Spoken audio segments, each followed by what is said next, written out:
Have you ever wondered why breathing is slowly starting to feel harder and why the effects of climate change never seem to hit everyone the same way? Or how the small lifestyle choices we make every day quietly shape the environment around us? Well then, you're in the right place. This is Earthwise Or otherwise. a weekly climate news roundup brought to you by Climate Action Life in collaboration with the Jindal School of Journalism and Communication. Every week, we bring you climate stories from around the world, along with people's voices, cultural reflections, and small actions that we can all take in our everyday lives. On this journey, I'm Ritvik. And I'm Gayatri. Two perspectives, but one shared concern: the planet we call our home. This is Earthwise or otherwise. Because the real question isn't just what being Earthwise looks like. It is also what the cost of choosing otherwise might just be. So now let's begin with our weekly National Climate Check-in, where we break down what's happening across India. From policy shifts to ground level impact, here's everything you need to know about the country's changing climate story.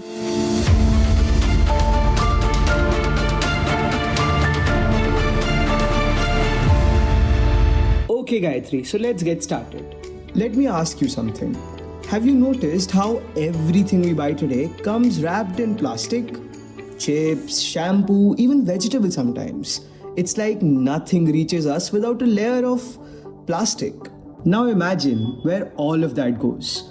Here's the problem. India is facing a growing plastic packaging crisis. Not just because we use more plastic, but because of how it is designed. A large portion of packaging today is multi-layered and single-use, which makes it extremely difficult to recycle. So even if you want to do the right thing, the system doesn't always allow it. And that is where the real issue lies. This isn't just about littering. It is about a system built for disposal. Much of this plastic escapes formal waste systems entirely. It ends up in landfills, rivers, and eventually in oceans. Basically, what we throw away doesn't really go away. It just goes somewhere else. What makes it worse is that recycling alone isn't enough. Weak regulations, corporate practices, and poor waste management infrastructure are all contributing to the crisis. The issue is deeply rooted in how products are designed and consumed in the first place. And here's the scary part, Gayatri. This plastic doesn't break down for hundreds of years, which means every piece we throw away today is likely to outlive us, and the impact it has on future generations is just crazy. That is not just waste. That's a legacy we didn't mean to leave behind. So what's the Earthwise solution to this? Well, companies need to redesign packaging and make it reusable, recyclable. Governments need stronger enforcement of waste laws. And we need to move away from the use and throw mindset towards a circular economy. The call to action to this is that we should carry reusable bags, avoid single-use plastics, and choose products with minimal or sustainable packaging. Try to reuse and recycle wherever possible, and be mindful of your daily consumption habits. Supporting brands that prioritize eco-friendly packaging and holding companies accountable can also push for larger systemic changes. Because reducing plastic waste starts with both individual choices and collective responsibility. Picture this, Ritvik. Massive chunks of ice hanging off steep mountain slopes, just waiting to fall. It sounds dramatic, isn't it? But this is the reality in the Himalayas right now. A recent study has identified hundreds of hanging glaciers in the central Himalaya that are becoming increasingly unstable due to rising temperatures. These glaciers sit on steep slopes, and as they melt and thin, their stability weakens. The risk of sudden collapse increases, and when they fall, well, it's not just ice. These collapses can trigger avalanches, floods, and large-scale disasters. Entire downstream regions can be affected within seconds. It's not just a natural event, it's a cascading risk. Regions like Uttarakhand are especially vulnerable, and what complicates the situation further is the growing human presence in these fragile zones. Roads, buildings, and pilgrimage routes are expanding into these areas, increasing the risk to human life. What makes this even more dangerous is that many of these glaciers are located in remote areas. That means early warning signs are often missed. By the time we realize something is wrong, it may have already been too late to respond effectively. The study emphasizes the urgent need for monitoring systems and early warning mechanisms. Because in mountain ecosystems, disasters don't give you the time to prepare. They just happen suddenly and without any notice. And Ritvik, one collapse could wipe out an entire community downstream. That's the scale we're talking about. So, this isn't just about glaciers melting. It's about understanding risk, planning better, and respecting ecological limits. The call to action to this is support sustainable tourism and be mindful of ecological risks. Avoid contributing to overdevelopment in fragile zones. Respect local guidelines and choose eco-conscious travel options. Being aware of where you go and how you travel can help reduce pressure on these vulnerable ecosystems and protect both nature as well as communities that depend on it. Let's shift gears a bit, Gayatri, because this one is actually hopeful. Did you know that bees in Kashmir often have to migrate hundreds of kilometers just to survive this winter? Well, traditionally, beekeepers move their colonies to warmer states because extreme cold makes survival and honey production very difficult. It is a long, costly and risky process. But until recently, it was the only option. Now, there is a solution. A warm womb system. It is essentially a temperature-controlled environment that allows bees to survive harsh winters without migrating. It is a simple idea but incredibly effective. This innovation reduces costs, effort, and the risk for beekeepers. It also ensures consistent pollination and honey production throughout the year, which is crucial both for livelihoods and agriculture. What's interesting here is how technology is being used, not to replace nature but to support it instead. It is a collaborative approach where innovation works alongside natural processes rather than disrupting them. And let's not forget, bees are essential to our ecosystems. They play a critical role in pollination, which directly impacts crop production. Gayatri, it's also important to note that no bees means no pollination, and no pollination means serious threat to food systems. So protecting bees isn't just about saving a species. It is about protecting an entire chain of life that we depend upon. This small, local innovation shows how targeted solutions can create larger environmental benefits. Sometimes, the most effective ideas are the ones that work quietly but consistently. Well, Gayatri, the call to action to this is that we should support local honey producers and choose sustainably sourced honey wherever possible. We can also help by planting pollinator-friendly plants, avoiding excessive pesticide use, and creating small green spaces that attract bees and other pollinators. Even simple actions in our surroundings can play a crucial role in protecting these essential contributors to our ecosystem. Fascinating, isn't it? Movies, music, fashion, social media trends, we consume all of it every day. But have you ever paused to think about the environmental footprint behind these choices? Well, let's bring this conversation down to the ground with our Vox Pop segment. To explore these questions further, our climate crew has been out and about speaking directly to people on campus. Pratha, Nayak and Samagra Thakur have been engaging with students, young audiences and everyday listeners, trying to understand how pop culture choices quietly shaped the way we think about climate. So, over to you both.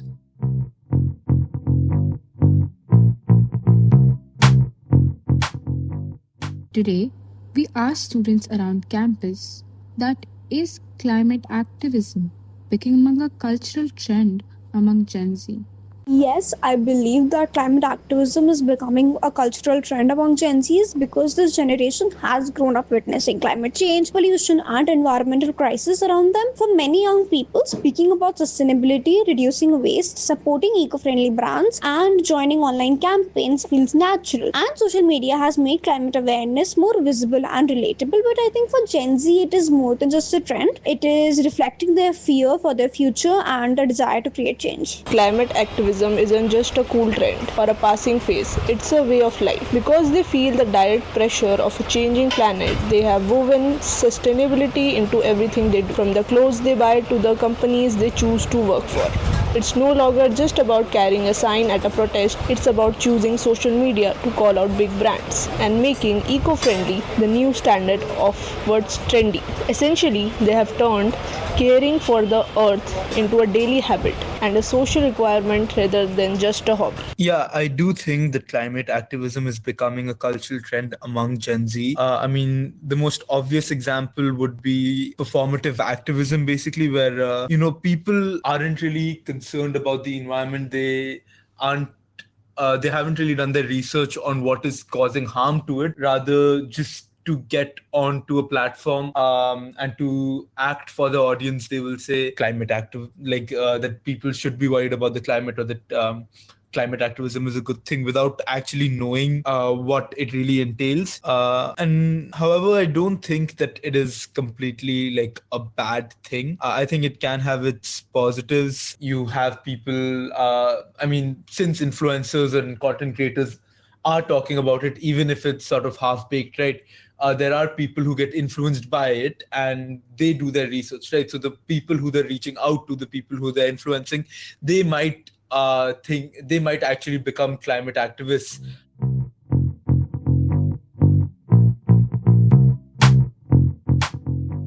Well, now let's take a look at what's happening around the world in climate action. From global policies to on-ground impact, here's your weekly international climate roundup.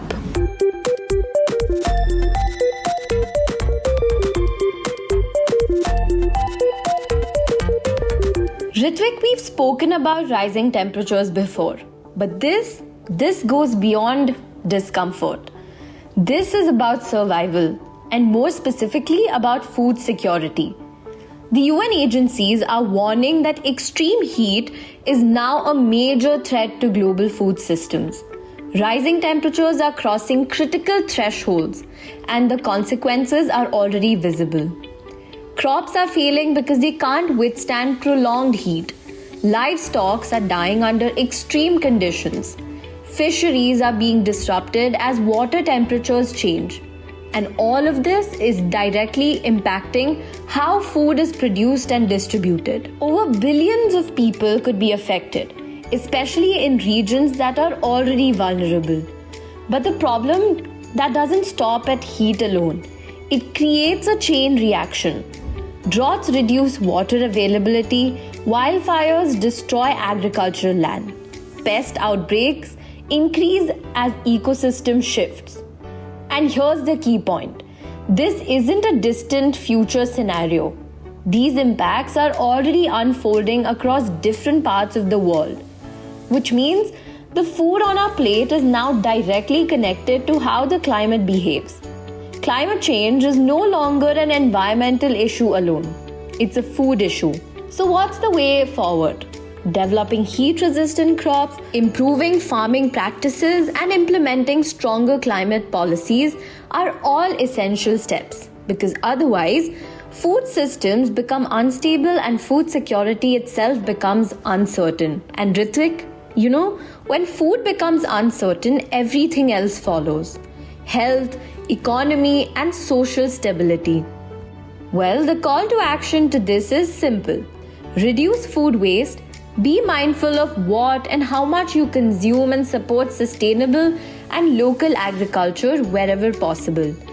Even small choices like finishing your meal, avoiding over-purchasing, choosing seasonal produce can collectively reduce pressure on global food systems. Well, Gayatri, this next one is a little fiery. Pun intended, of course, but fire is a natural part of many ecosystems, right? But what happens when it becomes uncontrollable? Recent wildfires in southeast Georgia have destroyed over 50 homes and threatened many more. What started as a fire quickly escalated due to dry conditions and strong winds spreading rapidly across forests. Tens of thousands of acres were burned in a short span of time. The speed and intensity of these fires made them extremely difficult to control. Evacuation had to be ordered, schools were shut down, and hundreds of firefighters were deployed to contain the situation. The impact wasn't limited to the immediate area only. The smoke affected air quality even in cities like Atlanta. What's particularly alarming in this, however, Gayatri, is how quickly these fires escalate. A small ignition can turn into a large-scale disaster within hours, leaving very little time for communities to respond. And with the change in climate patterns, these extreme fire conditions are becoming even more common.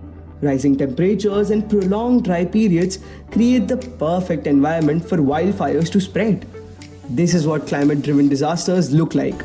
Faster, more intense, and super difficult to manage. Because otherwise, these events won't remain rare occurrences. They risk becoming recurring in seasonal crises. And when disasters become routine, recovery becomes even harder. Gayatri, the call to action for this is that we should stay informed about fire risks. We should follow safety advisories and support climate-resilient policies that focus on prevention and preparedness. We can also contribute by conserving energy, reducing carbon footprint, and supporting organizations working on forest conservation and disaster relief. Because tackling climate change is key to reducing the intensity of such disasters. Ritvik, when we think about climate change, we often picture what's happening on land. But a lot of the most significant changes are happening underwater. Marine ecosystems are being differently and deeply affected by climate change. Rising ocean temperatures, changing chemical compositions, and increasing human activity are all disrupting life beneath the surface. Many marine species are struggling to adapt to these rapid changes. Ecosystems are shifting and, in some cases, collapsing. Coral reefs, which support a vast amount of marine biodiversity, are particularly vulnerable and are already declining in many regions. And this doesn't just affect marine life, it affects us too. Oceans play a crucial role in regulating climate, supporting food systems and maintaining ecological balance. But because these changes happen out of sight, they're oftentimes overlooked. The damage is less visible but no less severe. As ocean conditions continue to change, the ripple effects become more noticeable through declining fish populations, disrupted food chains, and changing weather patterns. So, this isn't just an environmental concern, it's largely a global concern. And Ritvik, if we ignore what's happening in our oceans, we risk losing ecosystems that we fully don't understand, but heavily depend upon. Because otherwise, the loss won't just be underwater, it will reach us in ways we can't ignore. Well, the call to action to this is be mindful of your consumption, reduce pollution, and support marine conservation efforts. Avoid products that harm ocean ecosystems and make sustainable choices wherever possible. Protecting the ocean starts with awareness, but it depends on consistent action because healthy oceans are essential for a healthy planet. Plastic piling up faster than we can manage. Unstable glaciers hanging over entire communities. Bees needing artificial warmth to survive. Extreme heat threatening our food systems and wildfire destroying homes. Oceans losing life beneath the surface. None of this is a technology problem. It is a will problem, and the will is contagious. So do one thing this week. Just one. Because otherwise it's not an option we can afford. Maybe it's carrying your own water bottle, or separating your waste, or checking on someone during a heat wave. Because change, that doesn't begin with systems. It begins with small and consistent choices. Today, we did not just look at climate as a crisis, but rather as a series of choices. Choices we see in the news, in boardrooms, in government files, and in our own kitchens. And with every choice, we pick a direction, either walking with the planet or choosing to ignore it. This conversation is made possible by Climate Action Live, a youth-driven platform by Madhur Singh that takes climate awareness beyond conversations and connects it to real-world action. At its core, Climate Action Live creates space for young voices where learning, dialogue, and action all come together. If you want to be a part of this movement, then do visit the Climate Action Live website and explore how you can contribute. You can also check out the New Imaginations Research Center at the Jindal School of Journalism and Communication, which works with young scholars to expand stories and perspectives, helping us understand climate and society through new narratives. So, until next week when we meet again. Keep asking yourself, are you choosing to be Earthwise Or otherwise.